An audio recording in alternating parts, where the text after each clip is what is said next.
Hello, I'm back with a slightly different video today.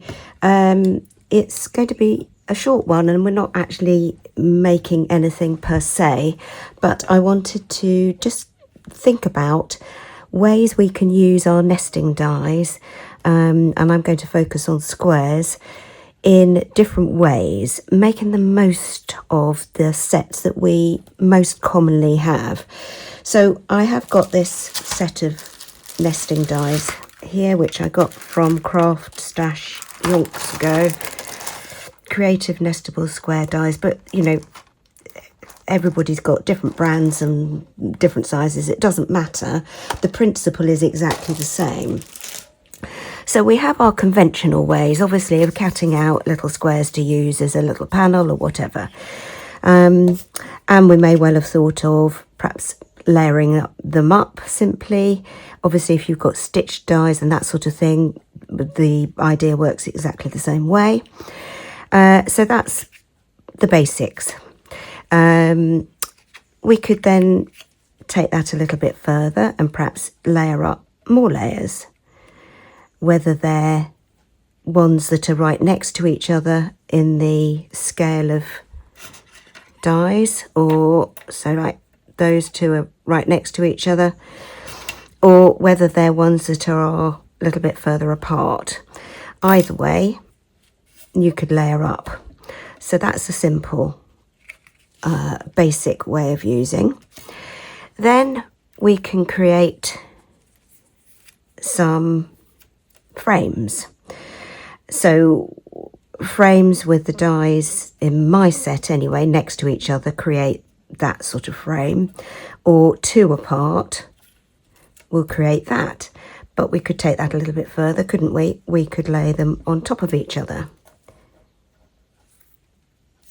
So then we've got a slightly more interesting frame.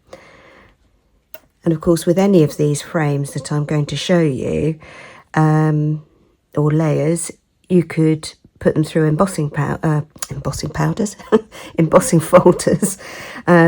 to jazz them up as well. Another thing about layering just the shapes, of course, you could create patterns by layering them over each other as well. So that's that thought. Then I thought, right, well, that's sort of our standard way of using them, which, you know, is fabulous. But how could I do it differently? So that's when I started thinking about, well, instead of having them like this, what if I introduced one where it's not right next to each other in the...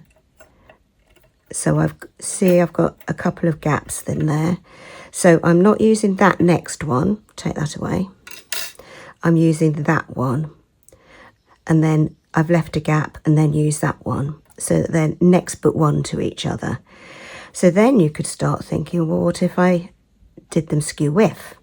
Now, the main thing that you need to remember about any die cutting is, firstly, if you want to have cut more than one, then make sure you tape them together so that you can repeat the same thing again.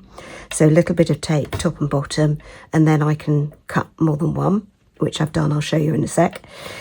But also, never, ever, ever, ever, ever let your dies touch and cross each other, because you will ruin them. So making sure that they are staying put is really important. So if we did something like that, we could generate something. Well, first of all, I've got the basics. So I've got, take that one out again. Cut one frame like that. And then if I cut another frame with it on the angle, and I've actually cut two to make it thicker, then I can create something like that. Obviously, if you don't cope well with things on the wonk, this isn't going to be for you.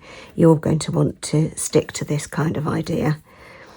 But if you like a little bit of quirkiness, and then I've got, these are bits from a video I made a long time ago, but you could then use that and cut a little panel to put in as a frame, minus that lot obviously. So that's one way, but I did it a different way because I did an inner version as well. So with my inner version, I can do, oops, can't get hold of them.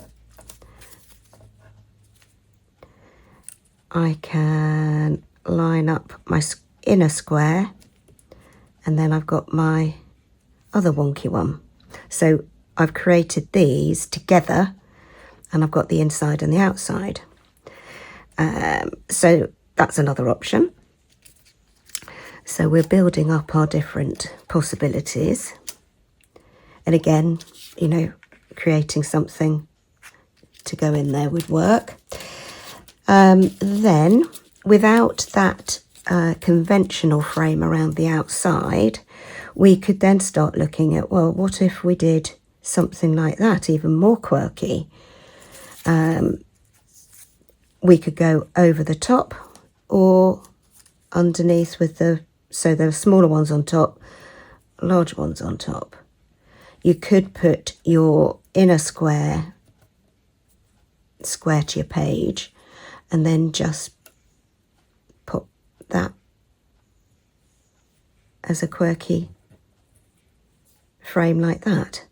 So then you could drop in your inner square with something on there. As I say, you could emboss those as another option. So what I'm trying to say is just think about options and different ways that we can make use of these products that we've mostly all got. You could do the same sort of thing with circles, and I might well do a circle one at some point that I'll drop in. I'll drop this in as an extra, so I normally do 2 videos a week, so I'll drop this one as an extra video. And yes, I hope that you can take a bit of inspiration from this and use some of these ideas. They may well crop up, mightn't they, in some of my videos to come. But I just thought I'd show you this little video because I was trying to think, how do we get more from products that most of us already have and use them in different ways. Anyway, thank you so much for watching. Any questions, queries, please do let me know, and I will see you very soon. Take care. Bye-bye.